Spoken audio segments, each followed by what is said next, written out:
Mitsubishi Lancer 9, заміна передньої ступиці. Зняли колесо, зняли гайку ступиці. Далі знімаємо супорт.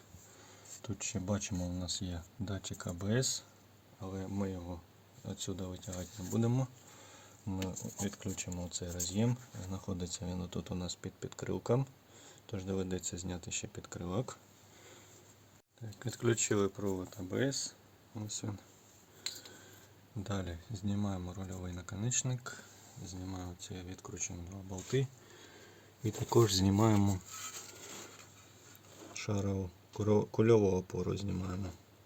Ось вона внизу. Ось наша ступиця. Ось такий звук вона видає. Це розбитий у нас підшипник. Зараз знімаємо цей кулак весь і міняємо. Зняли цей поворотний кулак. Зараз тут почистимо. Знімемо ступицю, замінимо підшипник. Випресовували нашу ступицю. Ось вона. Далі випресовуємо підшипник. Випресовували старий підшипник. Йшов погано.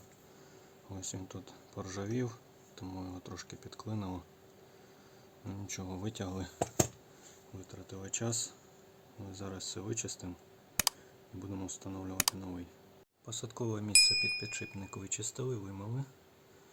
Зараз встановимо новий. Підшипник будемо встановлювати ось отакий. Тут є у нас стопорне кільце і є у нас нова гайка.